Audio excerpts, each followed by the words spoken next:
York Rangers win their 50th game, and also in the process, their third consecutive shutout as they win 3-0 against the Winnipeg Jets. This shutout coming from Igor Shesterkin, who is brilliant, and that is the 6th shutout on the season for Shesterkin. So Igor was a part of the Detroit shutout, and Georgiev against Philadelphia. So the last goal that the Rangers allowed was the empty net goal to Carolina late in the third. If we want to not count the empty net goal, still in the third period as well. But about 5 minutes in, it's just been that long. I mean, 3 straight games, no goals allowed for the Rangers. And they keep pace with the Carolina Hurricanes. So with 5 games to go, including a head-to-head matchup at Madison Square Garden, this division is coming down. The division winner is going to come down to the wire. And the interesting thing is there's just so many tight races within the East that Boston and Tampa Bay are only separated by 1 point. Washington and Pittsburgh only separated by 1 point. So the Rangers, they're going to play one of those 4 teams. Like I said, where it looked like it was definitely going to be Pittsburgh, and maybe it still will be. It could be Washington. It could be Boston. It could even be Tampa. So that's where, the Rangers coming in first, there's a question to how advantageous that actually is. As of now, I'm still rooting for the Rangers to win games, of course. And we'll see where things go. Hopefully we'll get a bit of a clearer picture before the Rangers play Carolina.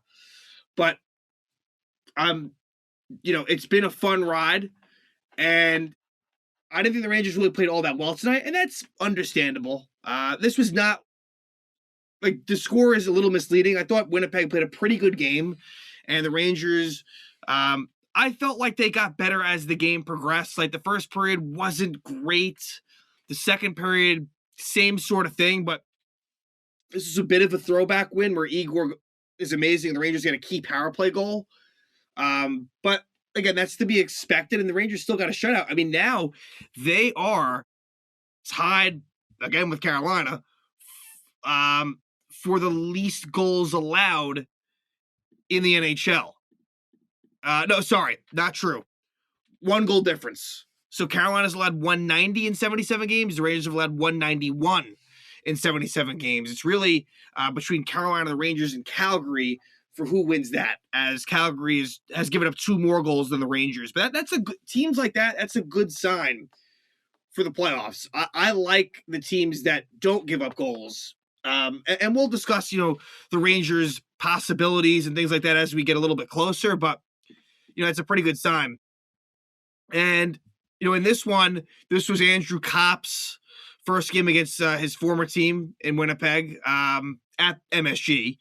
And the lines were of no surprise with Kakko out. That meant that Ryan Reeves would be in the lineup. And so the fourth line didn't really play that much. And so that's where, if you can get Kakko back, and it sounds like there's a chance that does happen. Whereas Tyler Mott, honestly, we may not see him again. Kakko, it sounds like we will. And hopefully before the end of the regular season. That would be pretty clutch. That way you can get Reeves out of the lineup and really more so roll 4 lines, however that looks. And it was Nemeth again in with Steiner. So it looks like Justin Braun is your 7th defenseman as of now. And it will really come down to Nemeth or Braun as to who plays, but it seems like Nemeth has the leg up as of now. But I thought Winnipeg, Morgan Barron, Morgan Barron ends up kind of making a mistake that ends up costing Winnipeg, but I thought he played pretty well. I thought that he stood out for Winnipeg. Like I've said during the Andrew Kopp trade, I think Morgan Barron could end up being a decent piece for Winnipeg, but there are no regrets for the Rangers side as far as getting rid of him. It just, it became obvious that it wasn't a fit. And to bring Andrew Kopp in, who got 2 assists tonight, granted, one of them was on an empty net goal, but the points just continue for Andrew Kopp. It's kind of crazy at this point. But I didn't think the Rangers played a great first period, but they stuck with it. And in the second, eventually, Morgan Barron high sticks Philip Hedl. I thought Philip Hedl was great. Definitely one of the better Rangers out there tonight. Filipino, his game has been improving, and that line with Lafreniere and Goudreau, it's been pretty solid. So the Rangers can really, roll three lines for sure. And so the Rangers get that power play, and it didn't look that good. But off the rush, late in the power play, they score, and it's Ryan Strome who gets the goal, his 18th goal of the season from Zibanejad and Panarin with about 4 minutes left in the period. Rangers make it 1-0. So the Morgan Barron penalty comes back to bite Winnipeg. Rangers take the 1-0 lead, and we head to the third with the Rangers up. And as I've said a lot, they only have one regulation loss, and I think only 4 losses overall, with leading after 2. They have done a very good job of protecting the lead, and they did so again, but Keandre Miller did take a high sticking penalty at 121. This was a rough game for Keandre Miller, who's been really good lately. This was a game he wants to forget. So even though the Rangers didn't allow any goals, Keandre Miller tonight definitely struggled. No question about it. That Miller-Trouba pair was not great, whereas Lindgren Fox did pretty well. And so the Rangers do kill off that Miller penalty.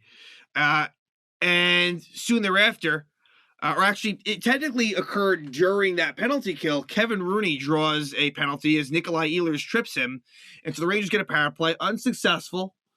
But later in the period, at 11:47, it's a goal by Adam Fox, his 11th of the season, another assist to Panarin, and Kopp gets an assist. So Adam Fox, that's his first goal, and I think they said about 13 games. So Fox, who I've been a little bit critical of lately, it was, a better game from him, and he gets that goal, so that's good to see. The Rangers take a 2-0 lead, and then the Rangers add an empty net goal. It's the second goal of the night for Strome, his 19th of the season.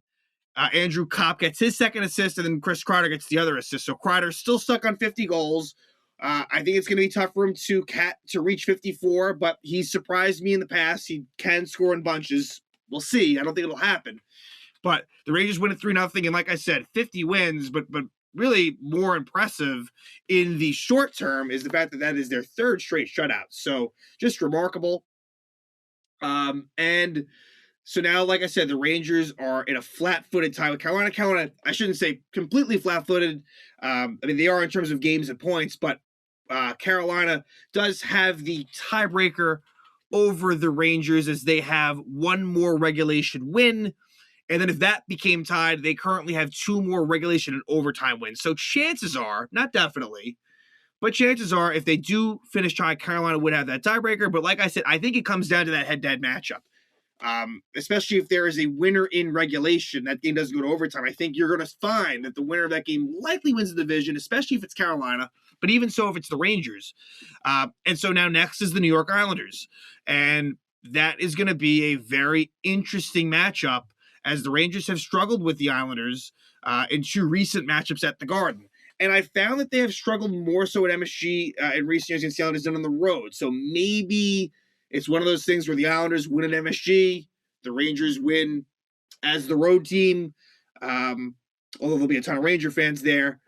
But this is a game that the Rangers should be up for. I don't know if they necessarily will be. I know the Islanders will be up for it. For the Islanders, this is their Stanley Cup. The Islanders are eliminated from the playoffs. They are kind of playing out the string here, but they're going to want to beat the Rangers. And the Rangers, I think there should be some pride. If the Rangers win this game, that should be a good feeling. And I think Georgiev's going to start. That's just, we haven't heard anything. That's just my guess. And I'm pretty confident about it. And I think it's a good thing. Georgiev has, it's one of those weird things, but Alexander Georgiev in his career has done very well against the New York Islanders, arguably better than Igor Shesterkin has. So, maybe Georgiev can carry that confidence. He's been good lately as well. So I think Georgiev gets the start. And I think that the Rangers, they have to match the Islanders' intensity. And so, I hope that they remember those recent games where they failed against the Islanders. They only scored 1 goal combined in those 2 games. So this is kind of more, it's a little bit of a playoff preview in the fact that the Islanders, they have that sort of that defensive clogging style where it's tough to really generate a whole lot at times. So like on the one hand, this is more of a Ranger Islander thing. Like if the Rangers lose, it's like, okay, look, frustrating, but you move on and you won't have to see the Islanders again. But if you can win, I think that gives a little bit of confidence. Like, hey, we can win a game like that. And we've seen the Rangers do it this season. We've seen them do it. So very curious to see how that'll go. That'll be an exciting game. And expect it to be low scoring. That's just how it's going to be. I mean, who knows? 2 goals. I mean, look, 2 goals could win it, as we saw in that first Garden matchup. But we'll see how the Rangers do as they head to Long Island, take on the Islanders. 5 games left. Rangers have already hit the 50-win mark. First time they've done it since 2015 when they won the President's Trophy. It has been quite the fun season, and hopefully it gets even more exciting from here. But again, Rangers get the shutout for the 3rd straight game, beating the Winnipeg Jets 3-0.